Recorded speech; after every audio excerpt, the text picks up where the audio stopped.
Hot damn. I like the way these headphones look over here. Yeah. And things Live go on. wrong already. How's it that you can put your glasses on and we don't see no shine in your glasses? Because I have anti-glare. When you work on the computer all Ooh. day, that glare can make your eyes tired. Oh, she So trying to I have, say that we. That's what she's trying to say that we cheat and shit. That's what that shit is. Look at that. he might not have known that anti-glare. That's all the you extra stuff they know, try to get to make you spend extra money. So when you go find out, oh, I do need that. So we on the bus on short bus.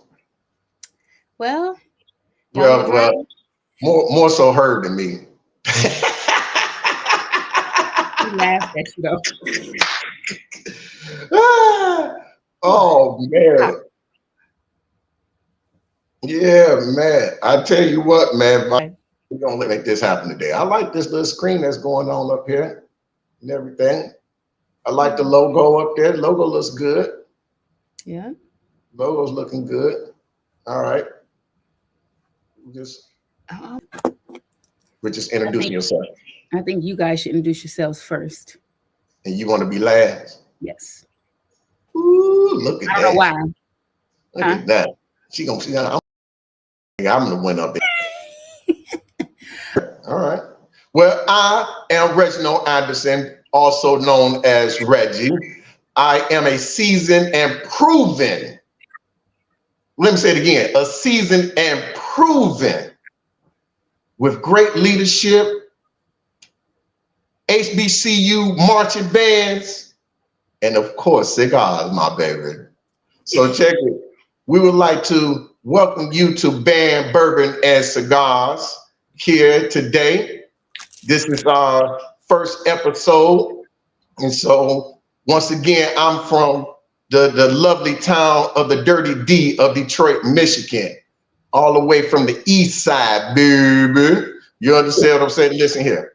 I went to Nichols Elementary. I went to Bustle Middle School on the east side. I went to the fabulous King House of Dr. Martin Luther King Jr. Senior High School, right off East Lafayette.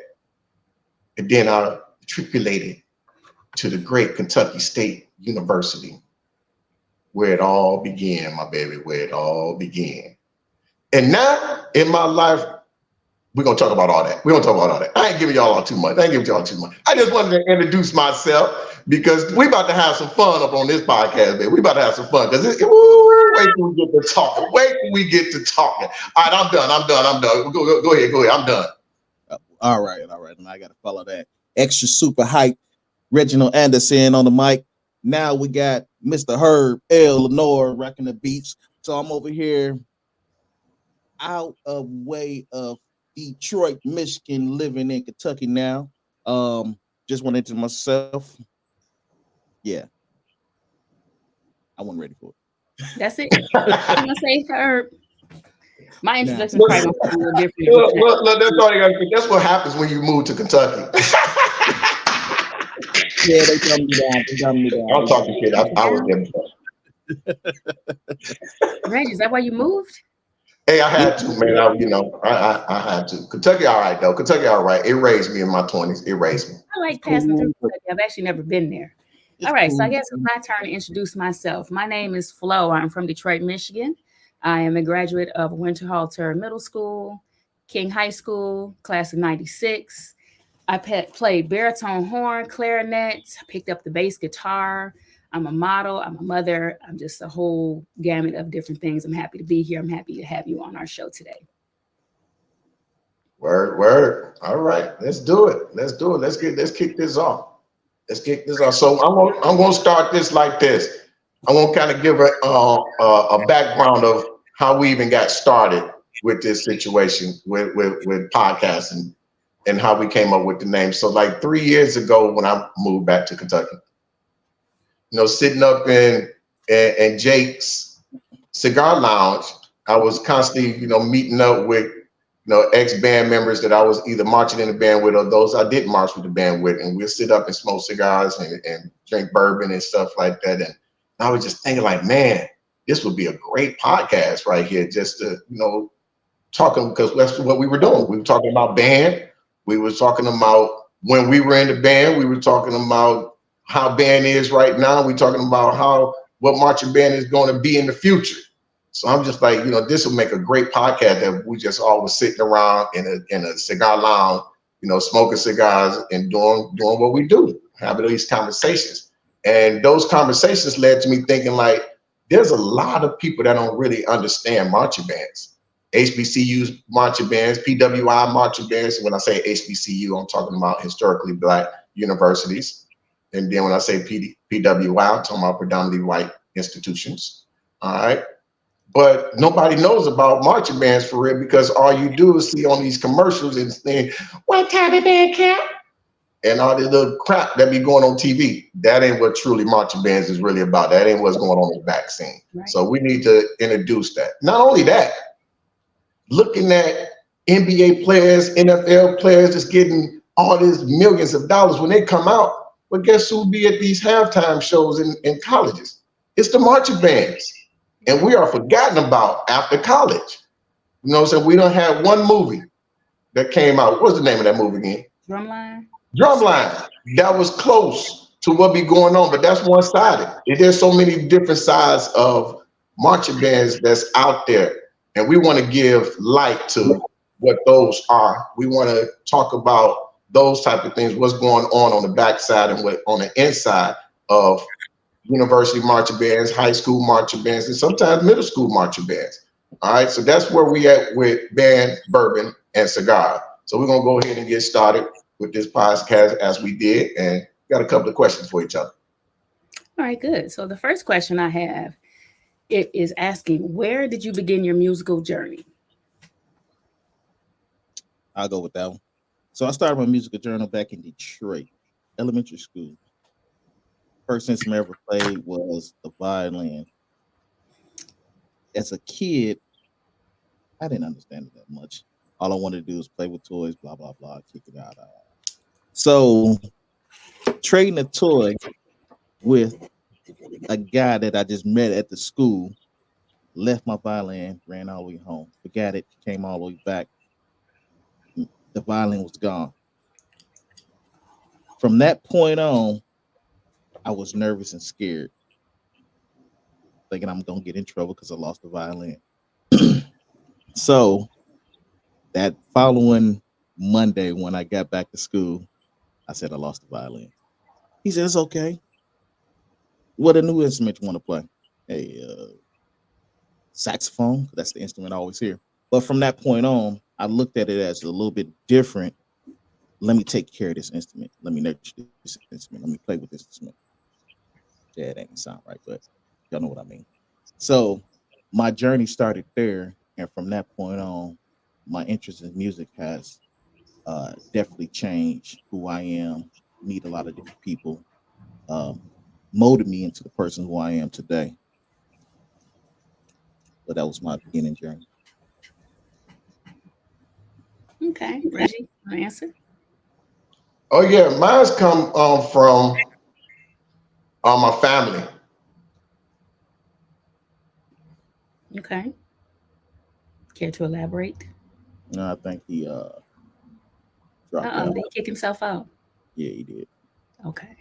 So I'll pick up from there and wait for him to come back. So my musical journey began in elementary school, 5th grade, on the violin.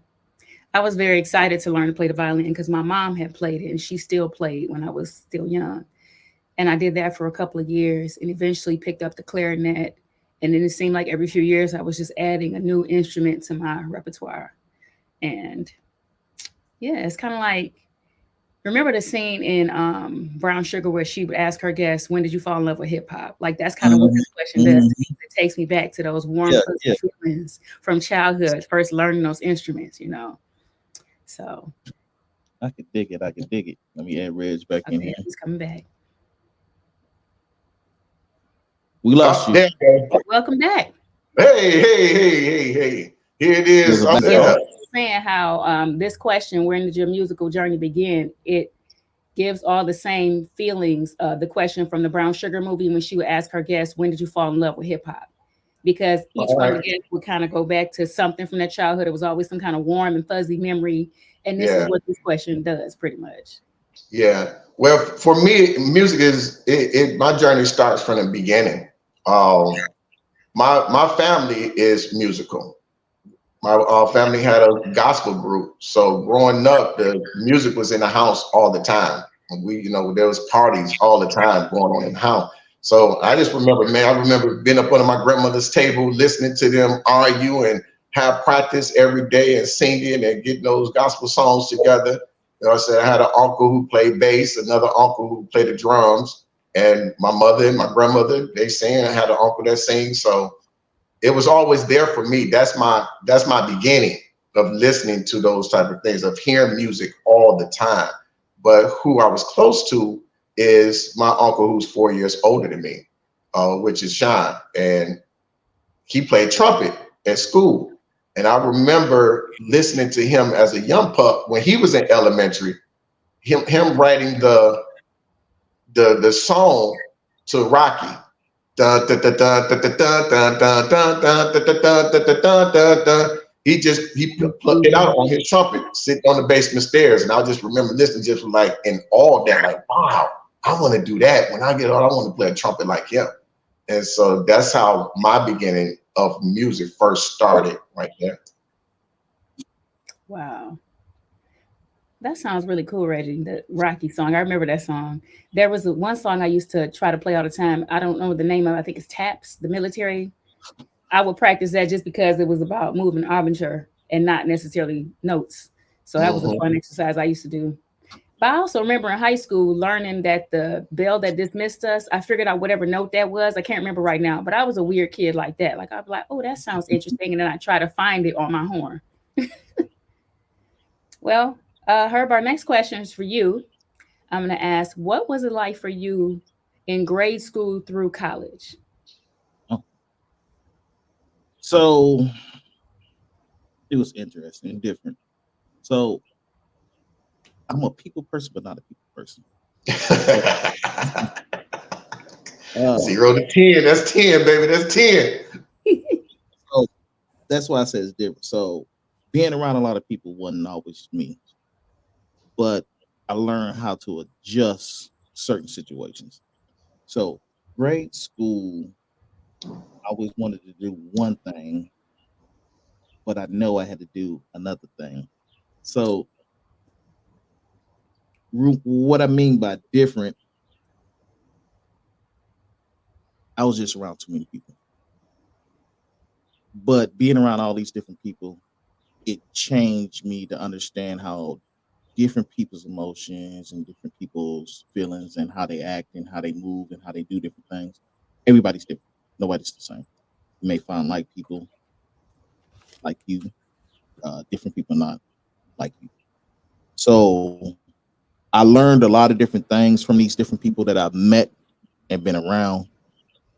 And then college was just a whole different beast. These are grown adults, kid adults. So meeting these guys was definitely different. So my experiences growing up just changed who I was. It made me to the person who I am today. That's all I can say. Oh, that sounds like an interview answer, like he on an Yeah. interview. Oh, Well, I think He's you speaking made to it us. past the first part, the first half of this interview. Oh, did I pass? Did I pass? Come on now. Did I pass? I have another Hey. question, y'all. It's not on the list, but so Herb, you mentioned emotions of being around a lot of people. Do you think that being in marching band gave you an opportunity to manage your emotions or to learn how to deal with your emotions? Absolutely not. No. Okay. It didn't. Being you in the don't march. think so? Mm-mm, mm-mm. What about when you pledged when you was in college? Pledging did. You couldn't get mad at all of, with all the brothers. Nah. I mean, But he at the could be same mad with time, them, but that's all it was going to be. Well, that's managing that damn emotion. I wish you would and come up out of that situation. it took me all to like me turning 37, 38 to even actually start fixing my emotions to where it is today. Uh, it really didn't change me because my mindset is what I'm going to be is who I am. My emotions stay always the same from middle school, high school, college. It took me to see different people and understand, like I said, like people, understand the different people, hanging around different people, listening to other people, talking to people. Um, it started molding me in different ways. So marching band made me meet new people, helped me meet new people. Pledging helped me meet new people.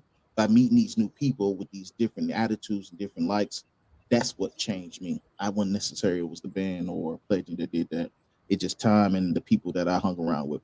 That like the old saying I always say, the people you hang around is the people who you turn into. So the people I hung around all the time were good dudes. I got a question for you. I got a question for you. Have you ever seek help or anything like that? Went to a class, and I asked that because right before I went off to college in '95, an ex-girlfriend of mine, man, we would just get into it all the time sometimes, but saying that was the puppy love. But saying our thing was to argue and get back together and all that kind of stuff. And it's one particular time I exploded and we were working together and everything like that, and ended up the first time I ended up in the courtroom and all that. But I remember them having me go to an anger management class. It was one of the things that I had to do, you know what I mean? And when I went to this anger management, I'm like, man, I ain't got no problems and things like that. But in that anger management class, I'm glad I went. I'm glad it happened because I realized that I did have, anger issues at that particular time and stuff like that. Because what I was doing, even though on the outside we do a lot of things that's happy and smiling and stuff like that, those things that we bottle up so much that might have bothers that we don't talk about or deal with, they're still on the inside. And when somebody else keep poking that bear, we explode. And even that's dealing with your anger issue. So I was just wondering, have you ever went and just said, hey, let me go check this out and figure out something else to try to deal with this? I did because I had a problem with, I'm not a person that like to tell everything about myself. Never been. If you know me, you know me. If you don't, you don't. And I'm not going to show you the information to know me because I always felt like it was a way that you can dig into my soul and hurt me and do different types of things to me that I didn't want happen to me. So I never wanted people to really get to know me unless you knew me. So that's the reason why those talking to anger management and going to counseling and stuff, I never thought about wanting to do it. That never been me. Like even if somebody, Flo, I've never seen you angry in my life. Ever. She angry now. You was always happy Flo to me. So I've never seen you angry in my life. What about you? You ever dealt with something like this? I actually am actively in therapy. I've been in therapy for 5 years. Oh, she had it. My anger moments are usually very specific and they're triggered by certain individuals. And I don't know where I developed all this self-control. I attribute it to activities like marching band because, certain times people could say what they need to say to you and you had to just sit there and take it, Mm-hmm. But I've had, especially since I've been in education, I've had 2 angry moments. One was my first year as a lead teacher, and I kind of said some choice words to some of my 8th graders. But in that moment, though, what I felt like was me exploding. To them, it was me being real, being transparent to them. Mm-hmm. So when I came back to my classroom, they all thought I was about to quit. When I was just mad, I was coming back to apologize to them for the language that I used. And the dean was like, no, they need to apologize. But I'm just from the school of thought where adults control the narrative, especially when dealing with children. So no matter how far they pushed me, I still needed to be in control. Yeah. So that's why I came in there ready to apologize and just kind of like, smooth things over. But gosh, it happens. It depends on it's circumstantial though. But Herb, I was gonna say to you that you might want to consider digging deep and figuring out. You don't have to share it here ever, but just some inner work for yourself, because the fact that you're saying you don't trust people, you don't want to share, Those all to me sound like trauma responses. So you got to sit and figure out what it was. Who was the first person that showed you that you couldn't trust them? No. So No. that was a past thing. Now, I still don't trust a lot of people, but that's just a natural thing. A lot of people don't trust a lot of people. Some because it's the way people of the world are, where the world is. But back then, that was an issue because there was a incident, back in middle school, where it was a guy that I thought was my friend, but he really wasn't, and in a big, huge fight with the whole school. And I thought this guy was going to help me, but didn't help me. So it became an issue with this person say he gonna do something, but he really not. But no, that I don't have those issues no more because I know how to keep certain people close and at an arm's reach distance. But that's what most adults do nowadays anyway. Right. They know what people to follow and what people don't follow. But that was a back then thing. My issues now, just normal issues that everybody else has. A lot of that stuff comes with time as you grow up. So Yeah, that's all. You learn how to deal with it. Yeah. Had that question been asked to me 20 years ago, then yeah, that probably been a good idea for me to probably actually go out and get some help. But nah, not right now. I'm good now. The guy, he's still like, I'm still gonna protect my hot damn heart. Damn, Yeah. I'm a rock. Right. I ain't going to see no motherfucking therapist. That shit. Hey, every time that baby kick, I tell him get away from me. Nah. That is funny that you've never seen me angry. I feel like I'm always angry. Nope. I mean, you think about it. You and I met. What year did you get to King? 92. So we came in together. Did we? I thought you graduated before me. I did, but when I got there, I came. When I got to King, I came my 10th grade year. Okay. Yep. So we was at the same time. Yeah. So I mean, you was. To me, that's Big Flo over there. You know what I mean? When I crushed that trombone, I was mad. You don't remember that my ninth grade year? Nope. It was this girl named Monica. She was a little brown skinned skinny girl who played trombone. She was real quiet, and somehow her trombone ended on the ground behind me, and I stepped back, crushed that bell. I was mad as hell that day. I remember that. Yeah. So you was quiet. You came in. You did what you had to do. You know what I mean? And you was gone. Because I was scared of them ladies, Leslie and Mara and them. I was scared of them. No smoke. Yeah. And then, like I said, my next memory of you is with Mr. Everhart. All the things to remember. Now he can tell you sometimes me being that's all I remember. That's it. I'm surprised you don't remember the one before him, the one that was the longer one. We mentioned his name before. We ain't gonna say it here because I don't like him. Allegedly, I don't like him. No, I think that marching band is a great way. Any kind of sport type activity is a great way for children to learn to develop self-control and develop their emotions and things like that. And that was one of the benefits for me. I know as a mother now, I'm trying to find activities for my son because he can get pretty intense when he's mad. And I see it in him because I know I was the same way. So I'm trying to get him in organized sports and things like that. He's really into gaming.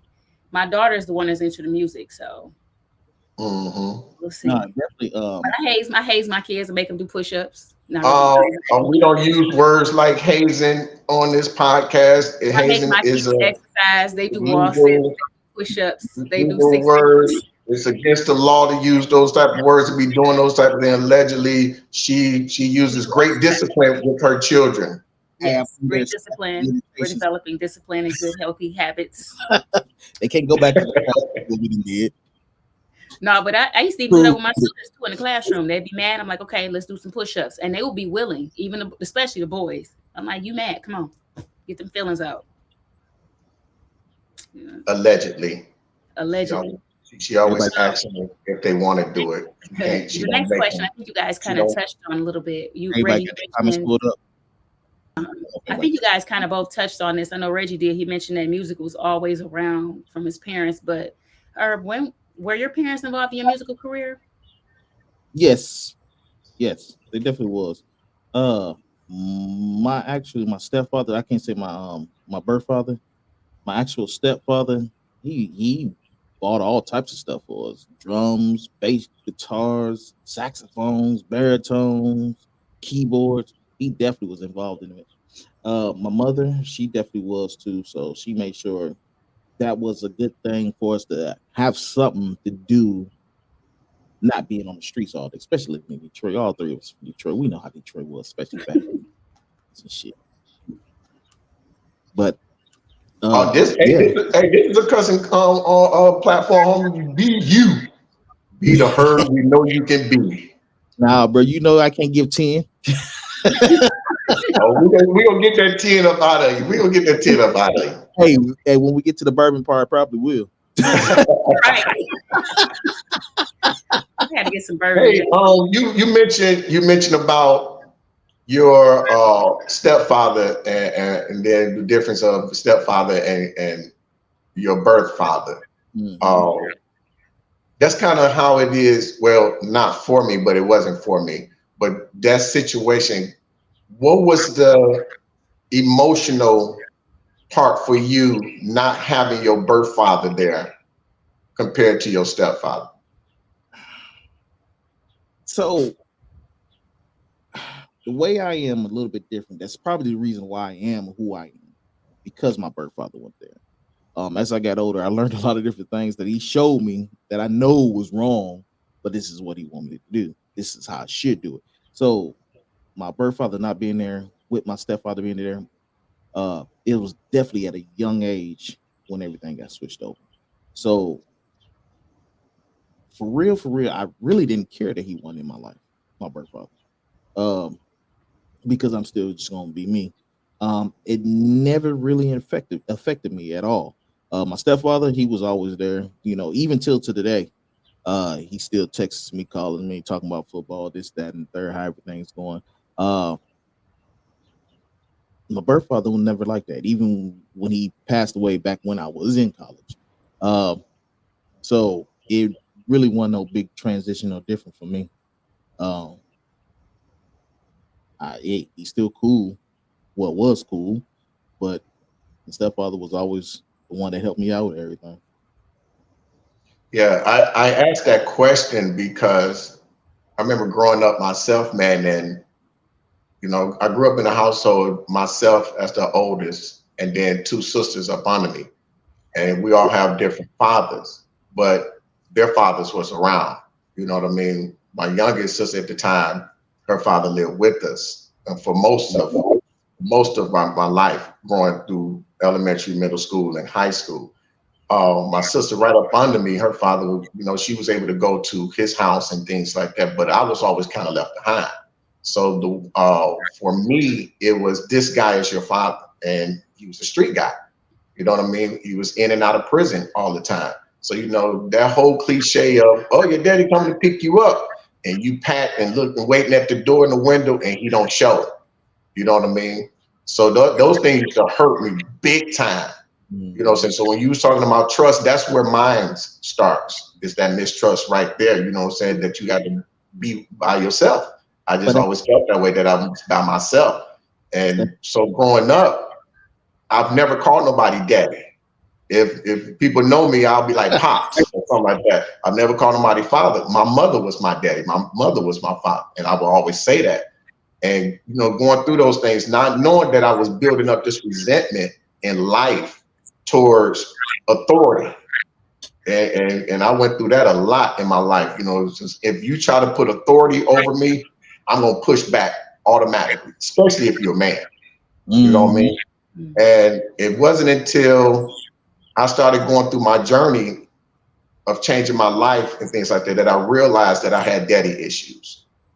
And we gonna get into that a couple of times, probably another podcast. But once I started learning how to be vulnerable, I learned that I had daddy issues. And once I learned that I had daddy issues, my sister right up under me, we was having a conversation about DNA. And I was like, I want to take my mama on Maury Public show and see if this guy is my real daddy and this and that. And, she was like, I always wanted to know, this and that, who your father is, blah, blah, blah. So she sent me a DNA kit for my 38th birthday. Oh, So the person that I thought and grew up with was my, to be my father. Well, there was always another guy in the picture that she told me that could be at the same time. And I'll never forget, she took me over his house, probably about middle school. I was in middle school. She came and got me from school. We go over there. They go in the room and come out. She's like, well, this your dad. I'm like, he ain't my dad. And right then and there, anger was there. So all these things through my life, man, this anger was building up, and I didn't even realize that it was doing that. So I knew that there was a possibility of somebody else being there. So when I get this kid, I go back to Detroit, do the swab, all that. 99.9999%, this other guy is my father. You know what I'm saying? So I don't find out who my real father was until I'm 38, which missed all of those. I don't know if he would have been there for, all these performances. I don't know if he would have been there through those times that I needed people to talk to about this musical life and all that kind of stuff. You know what I mean? So that's why I asked that question, man, because I know that bothered me growing up. That created this shield that I had up of, you can't tell me what the fuck to do. You know what I'm saying? You can't say shit to me because it ain't no nigga telling me what to do but my uncles. I'm seeing what I'm going through, what I have to go through right there on the block. You know what I mean? So you can't tell me shit to do. If you ain't my mom, you can't tell me shit to do. So that's where my anger had came in from. But that's why I asked that when you said that. So when he said that the daddy, I ain't never called no guy daddy or dad or father, none of that. It's always been their actual name. Ain't never called that. So, it's just weird to me, and to hear people say that. It's always been weird. So that's probably what the Flo was saying earlier about the emotional, the trauma. That's probably where that's stemmed. It's a possibility that's exactly where it's stemmed from. Go ahead, Flo. Yeah, those trauma responses. We can talk about that to death all day because I've become very fascinated with those kinds of things, especially in the line of work that we're in. But Reggie, I was going to ask, since you've identified your own daddy issues, do you see similarities between you and certain students? Because I feel like when you identify certain things for yourself, you can see it in other kids. It sticks out like a sore thumb.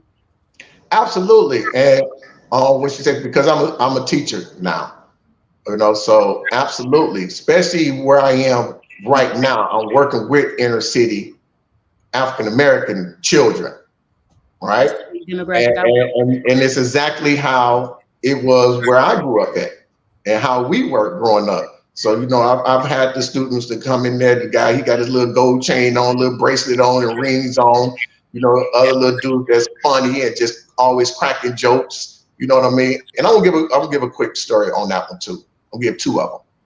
One of them is the guy, he's constantly always joking and interrupting the class.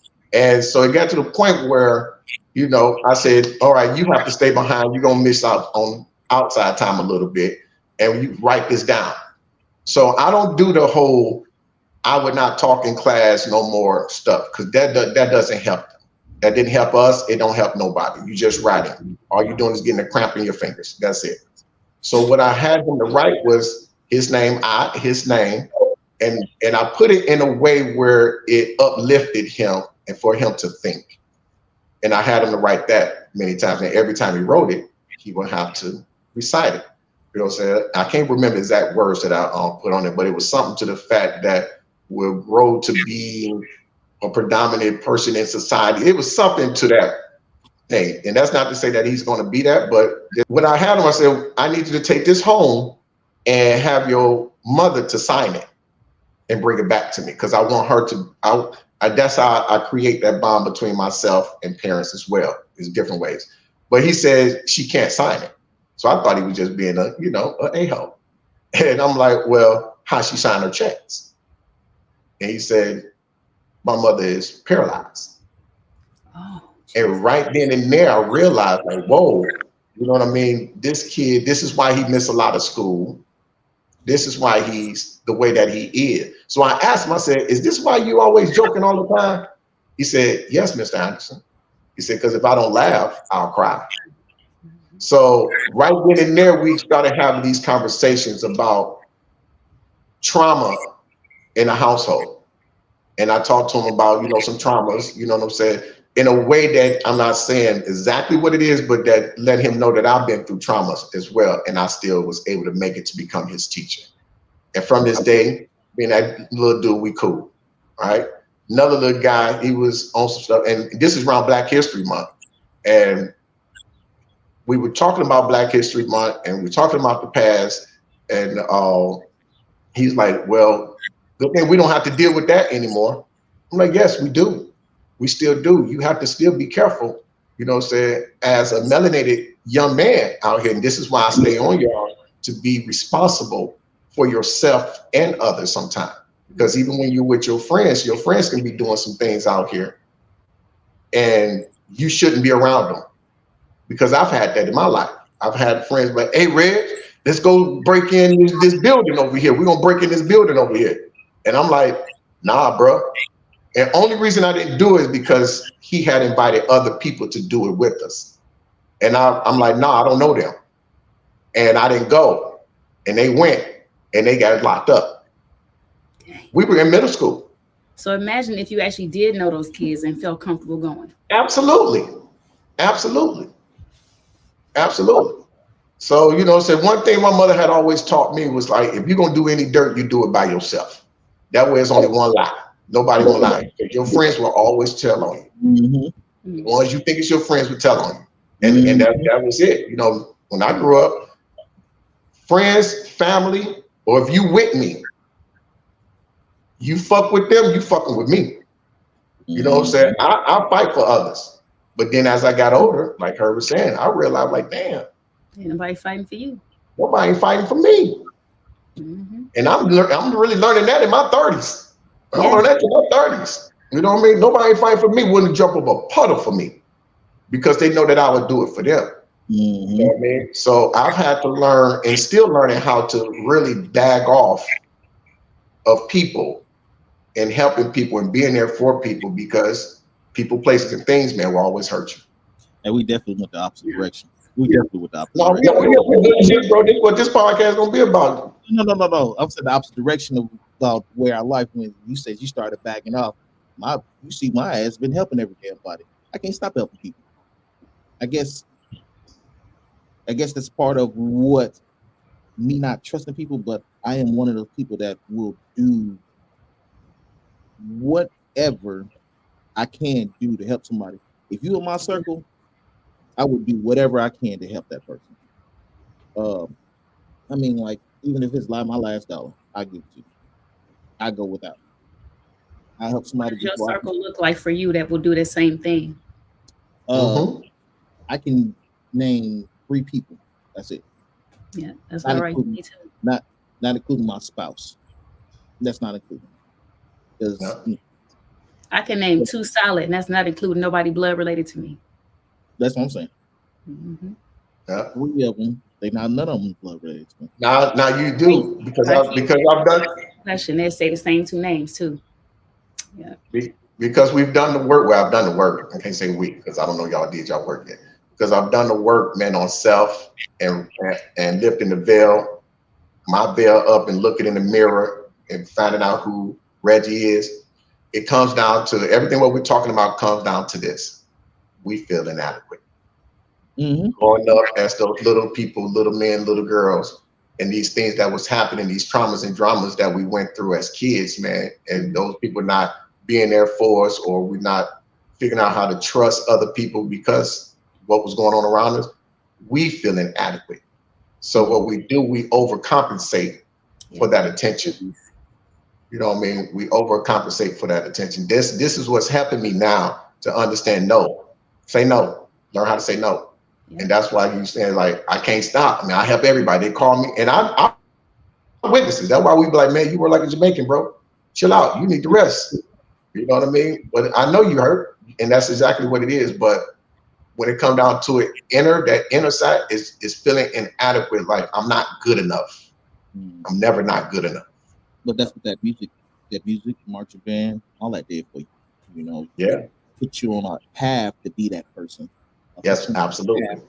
To work multiple jobs. You know, we constantly in there marching, playing our music, remember the music. You doing multiple things, so that's what marching band does to people. Mm-hmm. I mean, it instills into you, so it definitely changes the person. Mm-hmm. Daddy issues. Flo, what's wrong with you? You said, what's wrong with you? Walking daddy issues. My daddy issues are so weird and confusing because my father was involved in my life, although my parents were divorced. He was the one that would buy the instruments, that would pay to get the band uniforms cleaned. He was the one, my friends, he was visible. They knew him. They knew my mom because they, of course, would come to our house or whatever. But, my daddy is West African. He's from Ghana. Very stereotypical African man. Males are valued over women. So we had that dynamic going on. Me and my brother to this day still are working through childhood issues because we're, like Reggie just said, we're coming into this adult age where we're looking at ourselves and removing the veil. And we're having to just deal with the facts that, we had different experiences with our parents. But, the inadequate part, I can definitely see that. I felt that. I was like, okay, don't start crying. Don't start crying. Because I'm a big That's all crybaby. right. Go ahead, But knock it out.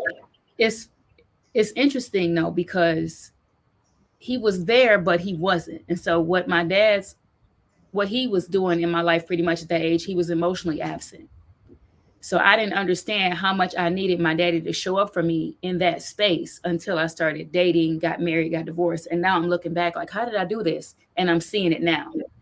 And so with my children, even with students, I've had to have conversations with a lot of the eighth graders, usually is where I see it, about their relationship dynamics and how, I know you've seen this, Herb, I don't know if you've seen this before, but how I see with these kids, especially in middle school. I go with you my boyfriend, you can't sit next to her, you can't look at her. Like, what's that about? Oh, that's a new stuff. That's and I was talking about They doing that all the way in child development as well. The little girls would tell them little boys, you can't play with her. That's because It's happening at a young age. I mean, like as kids when we were growing up, we had outside, we had basketball, we had all this stuff. Everything that's going on in the world, kids getting snatched up, sex trafficking, and all that stuff. Everything that's going on in the world, that was going on back then too.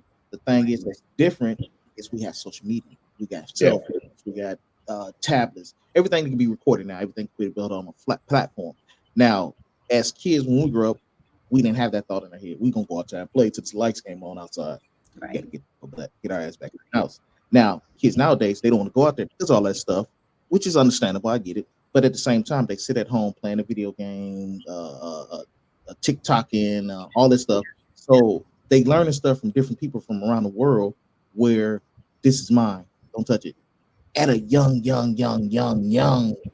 age. I mean, 4 years old, 3 years old. Man, it's too small. You worried about your damn boyfriend. You worried about you, my girlfriend. You stay next to me. No. Check your ass over there and play with some damn toys. Run your ABCs. 1, 2, 3s. Right. I mean, the world of society, things all jacked up right now. But everything always comes full circle. Always is revolving world where everything's changing and go back to the same. So I got a question for everybody. What was the first instrument that you played? Why did you start playing it? And what was the last instrument you played? And the question is, why did you start playing these instruments? So me and Flo both answered that question, but we're gonna go back to it. That's when you cut out. Both of ours was the violin. I don't know her last instrument, but the last instrument I played and why I played it was the baritone. The baritone was what I switched to in high school because I just like the sound of it. So in high school, I switched to it, and then that was my last instrument, baritone, and I loved it. But why did you pick violin? You a dude, especially back in the 80s and 90s. Violin? I don't know. As a kid, it was just something about a string instrument. The violin. I heard different stuff with the violin. Man, violin is cold. I wish I would have stuck with it. I mean, like most violins are cold. And I don't know why I picked violin. I guess it was something different. I like to always go against the grain. That name. That was definitely against the grain. I don't know why I picked violin. I mean, like, I guess as a kid, when my mother or whoever pushed me into doing music, or if that was my decision, I just picked something. And I don't know why I said violin. But as I got older and noticing the violin, like, hey man, I like violin. That was hey man, I wish I would have stuck with it. I picked up violin because my mom played. She played it up all the way up until she got really sick, and so I was excited just to play the same thing she was playing. Um, I went from violin to clarinet, but then from that clarinet, that moved to the baritone. I can see now in hindsight that that was pretty much about. It was a gender thing because, like I said, my dad being West African, he put girls in a certain category, boys in a different category. And I remember thinking, matter of fact, Eberhard was saying, "Oh, we don't want no girls in our section. Watch this. Hold my beer."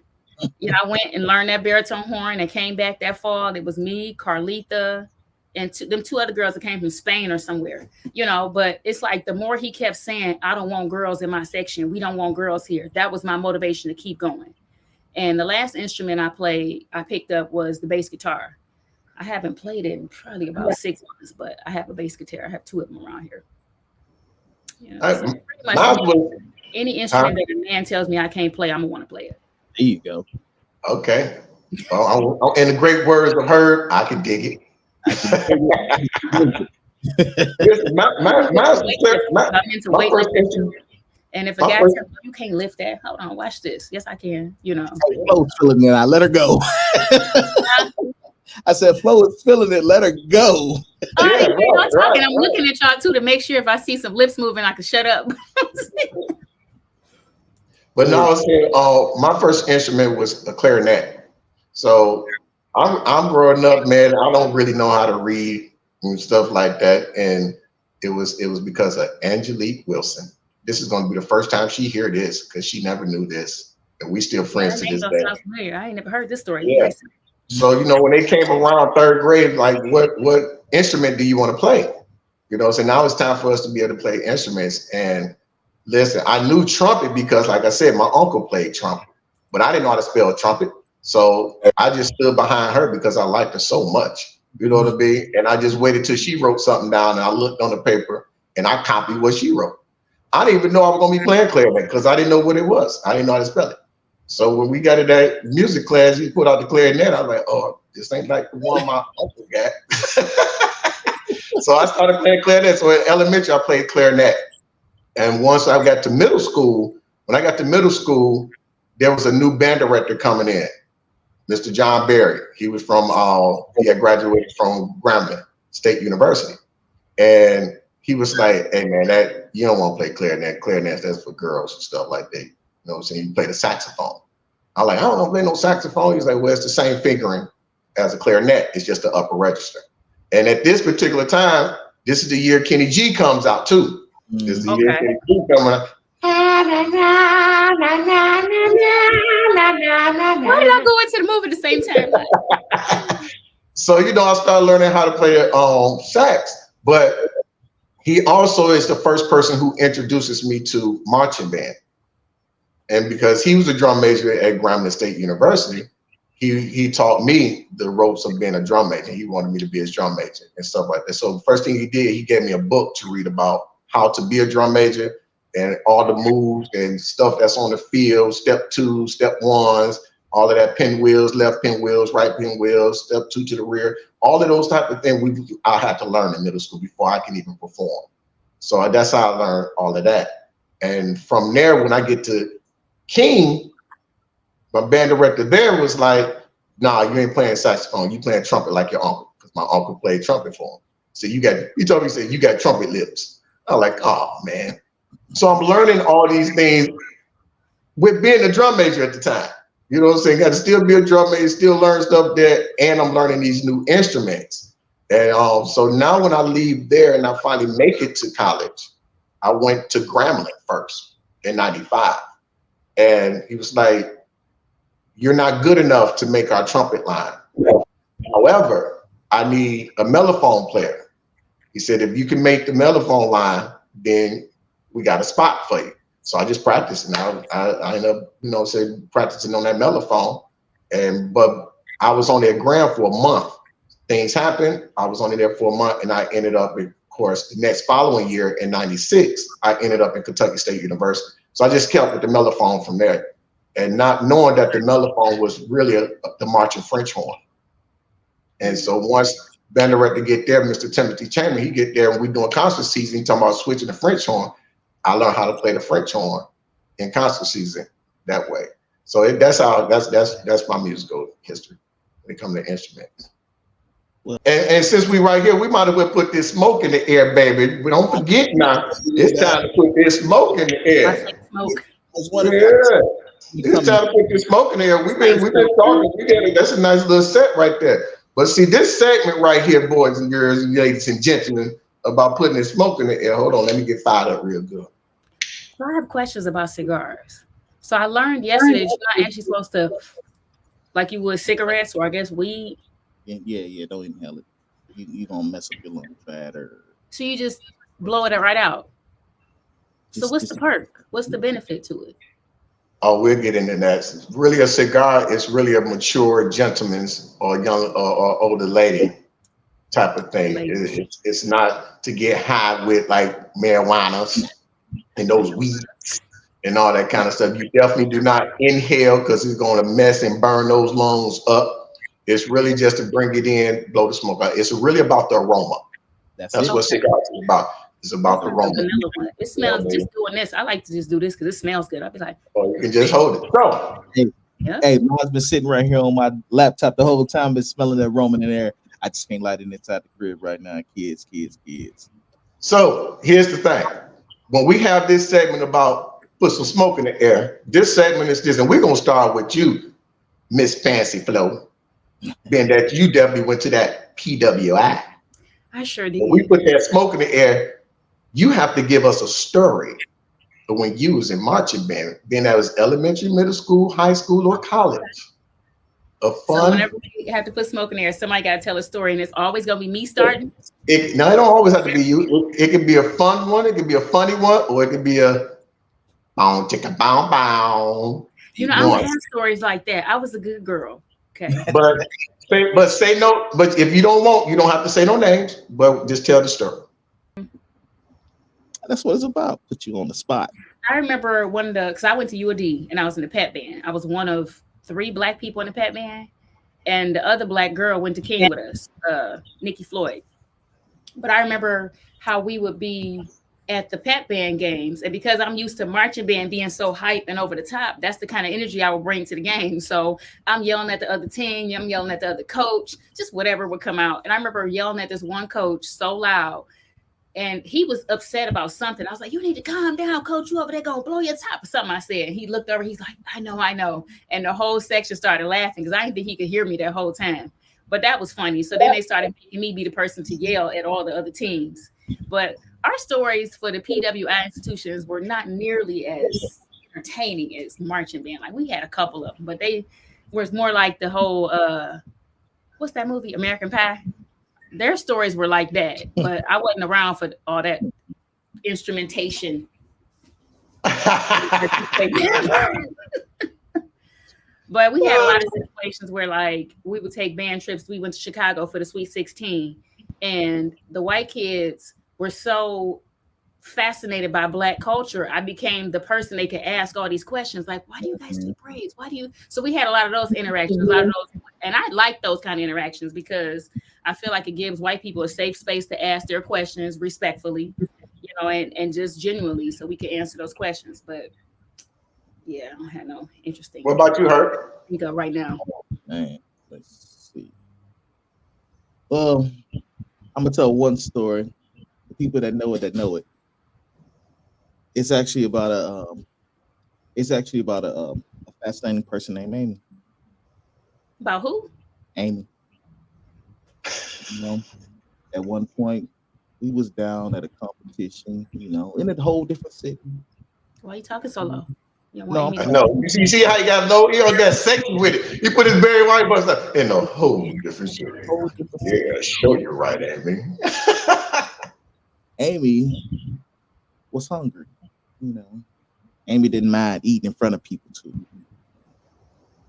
But this Amy person, you know, she enjoyed her food in front of the massive amount of people. The people that know, they know. You know, you said don't mention no names, so I'm not gonna mention no names. So, you stupid, bro, because I know this story. You stupid. I'm about to tell you on a personal note, Flo, you know, but you know, I'm saying no disrespect, but yeah, we miss you out there. Who the hell is Amy? Tell the story, bro. Tell the story. Stop bullshit. Say it with Tell your the whole story. chest. Sorry, man. You know, I'm a nice guy. Tell the story. No, you started that shit. You was doing it. Yeah, but Hey, that voice I was remember dark. that. I remember that story. Heard about Flo. I remember the story. Start putting on that music. And Herb ain't shit. Him and his friends ain't shit. That was messed with this young So lady. that's the story. Herb, you ain't shit. Listen, there was a movie. There was a movie out back in the 90s, and there was it was a gorilla, and they taught the gorilla how to speak sign language, and through the sign language, they had this little voice box on it, and it would say the thing. So in the movie, the gorilla would be like, "Me, Amy, me, Amy," and this young lady that was in marching band with us, we was having a boxed chicken. Okay, we had a box meal, and she was sitting down with her legs crossed, with her eating her food in her lap, and eating up, and these fools sitting there doing that. Me, Amy,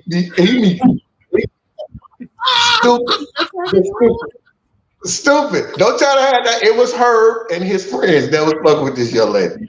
So She didn't know. It was Herb. Herb ain't shit. Yeah, Hey, it was another guy in the saxophone section that was doing it. Reggie, Another when guy you that just said your mama telephone said your section friends that were was telling doing you. Hey, Reggie had he came back with his one performance. Him and the other guy from the saxophone section. I gotta think of some damn stories, man. Yeah. Mexican gang members went on a band trip. Say what? What? I got a chance to hang out with some Mexican gang members on a band trip. We was in See, Chicago. You be on some other shit. I'm telling you, my band stories is different. Hey, that's what's up. That's what's up. I got a story. Now, by this time, I'm in the great fraternity of Kappa Kappa Psi, National Band Honorary Fraternity, and I have my own crib at this time and stuff like that. Now, with the bros, man, we get wild, and I'm one of those. Well, at that time, was one of the wild ones. The type that hook bros up type, bro. I'm that bro. Yeah. I'm that bro. I'm the one that having the party. We got the boom boom room going on. We got the game room going on. We got shower dances going on.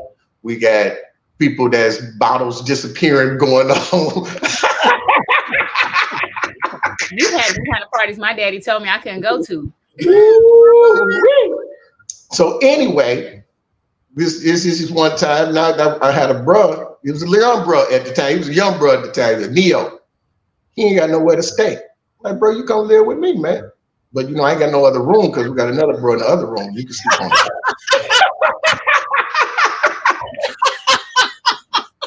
He's like, cool. So what I'm saying? We would get down, do our thing. And I'm sleeping shit. And I wake up and motherfucker Ice Cube is on. Talking about good, another good day. And this is all I hear. Yeah. He fucking it all shit out her ass and shit. Man, I'm like, what the fuck? Who the fuck fucks to motherfucking Ice Cube and shit? He's like, yeah. All you hear, yeah. He's snapping the shit out of her ass. Man, he just I'm like, man, I can't even get up and go to the bathroom. I got to piss like a motherfucker because I don't want to in the front room. Hey, I ain't gonna say no names though. I ain't gonna say no names. Yeah. This time I'm just look at y'all. Y'all get to act crazy. I'm just be like, oh man. Yeah. I see why you said don't say no names. I can dig it. All right. Let's put this toast up, man. We got the toast. This. That's my bourbon. That ain't. Yes, it definitely ain't real bourbon, people, because I don't drink. But I got me some apple juice and things like that. Okay. Before we can. Yeah, okay. Pour it up then. Pour it up. Before we go, I want to end our podcast always with this, no matter who we have on here. Want to build our perfect marching band. If you was to build your perfect marching band, where would you get them from? What I mean by that, where would you get your drum majors from? What school you get your drum majors from? Your dancers from? Your flag girls from? Your baritones or your brass, however you want to break it down, your woodwinds, or you can do it individually. You know what I mean? Your band director, where would you get them from to build your, which school you would go to build your perfect marching So band? you thinking past, present, and past and present. Don't matter. Past, present, future. I mean, like that's a tough one. Bro. That's a tough one. The way things go in my life now, at times I don't get a chance to hear that many marching bands anymore. I didn't. That's so many marching bands. Well, who was your bands back when you was doing your thing that you know? I mean, the thing is, it's gonna be all of K-State, man. Because the thing is, that was my band. I don't give a damn about any other band. I mean, like I'm a rep K-State. Them thoroughbreds. Now, when you say K-State, who do you mean K-State? Because there's a lot of K-States. Like thoroughbreds, Kentucky State University. Marching thoroughbreds, baby. MMT in the house. It's gonna be hard to be like, yeah, man, I wanted Jackson State, the Sonic Boom, Southern up at Grambling. Nah, man, I'm jocking those jocks. That's how I get down. So I'm not gonna answer that question. You did. You said Kentucky. You said all Kentucky State University. I'm with that. That's what's up. What about you, bro? We were heavily influenced by Mr. Greer and JSU, so that's my default. Although I like all the bands though. JSU, Kentucky State, Grambling, Southern. Those are my top 4. Oh no! I ain't telling you your top 4 bands. Right, but if I had to build your program from front to back, build the program, where would you get your drum majors from? I don't know. I need to research that some more because I'm not familiar with them enough to be like, oh, what about back in the day? It don't matter. Past or no, it don't matter. Back in the day, JSU. I liked everything that they did back in the day. All right, from 92 to 98, that window. All right, JSU drum majors. All right, what about your dancing girls? Where you getting your dancing girls from? Those. I like them all. I like the J sets. I think if I had to, the only thing I would switch out from JSU is probably the brass section from Southern. I think I like their brass section better. Like their mellophones, trumpets. All right. What about woodwind? Yeah.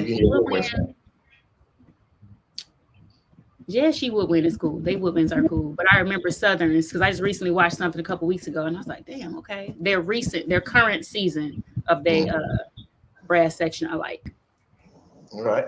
Where you getting your percussion from? Ooh, Detroit. No, I'm kidding. Hey, Detroit. Hey, that's real. That's real talk. That's what's up. Hey, this question I could probably do better with high school bands because that's where that's cool too, though. That's cool. So that's cool. The current season, I like Cass Tech drum section. They sound real good. Drum majors, nobody in the city. Maybe JSU drum majors. And that's still a mismatch. I don't know. I gotta think about this a little more. All right. What about the band director? Band directors. What about the band director? Where would you get your band director from? Who would be your band director that lead this band? Mr. Greer. All right. That's my band director. All right. I'm going like this. I'm going drum majors, and I know people probably like, oh, he about to be biased. KFC. No, I'm not. I'm going JSU drum majors.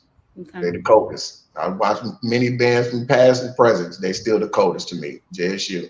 They're the most influential drum majors too. Everybody basically copies off JSU.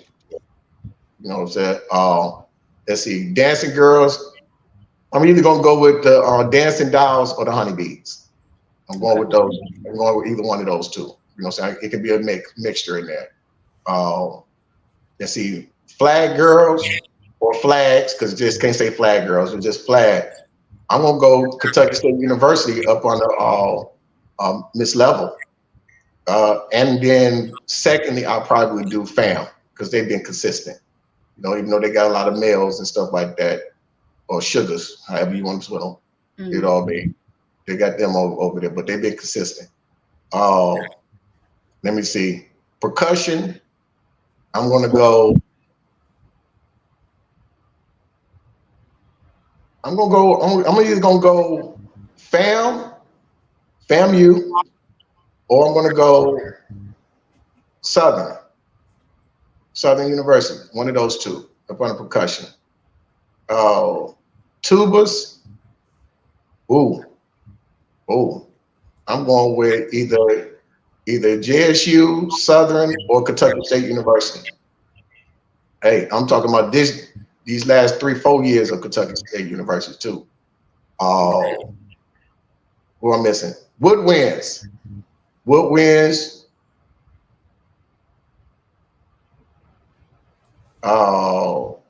University of South Carolina. I'm going with them. Okay. Brass.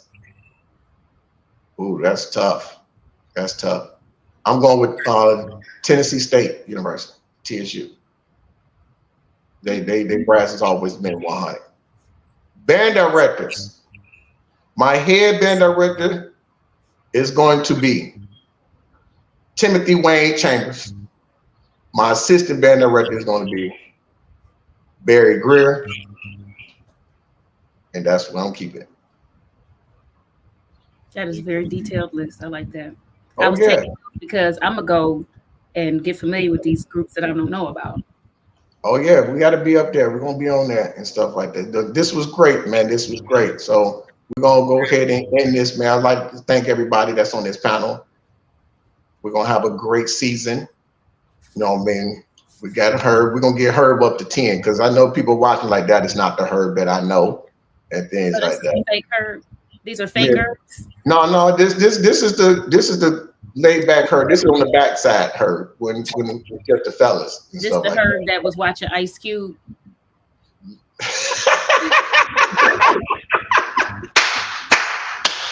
just wanted to see if he was gonna laugh at that. I'm like, I wonder if that's him. I think it's Herb. We ain't saying no names. I think it's Herb. Oh man. Come here, girl, and put this. Oh, Flo, I'm glad to have you. I'm glad to have you with us as well, man. You know what I'm saying? You're fun, you're transparent, all of those type of things. So yes, I can't wait till we have our very, very first guest on Band Bourbon and Cigars and continue this success, because that's where we want to take this to. We want this to be a success. So, so don't forget, everybody, to subscribe. That's right. We need everybody to subscribe and let everybody know. Tell your friends, your mama, your confidant, even the ones you cheating with. Tell them too. Tell your side pieces. That's right. Your side pieces. Get everybody that's in these marching bands on this podcast, because this is pioneer right here. All right. I want you to subscribe. List requesting people too. Yes. And if you just feel, if you just feel froggy and you feel happy, saying you can ching, we got pay for these things too. You know what I mean? There's lots of donations out there, but go ahead, subscribe, hit that thumbs up, leave comments, because we're gonna answer those comments as well. All right. One love. All right. That was fun. So we just hang up, or do we like music? La la la la la la la la la la. La la la la la. What if our outro music? We all just be doing this. La la la la la la. La la la la la.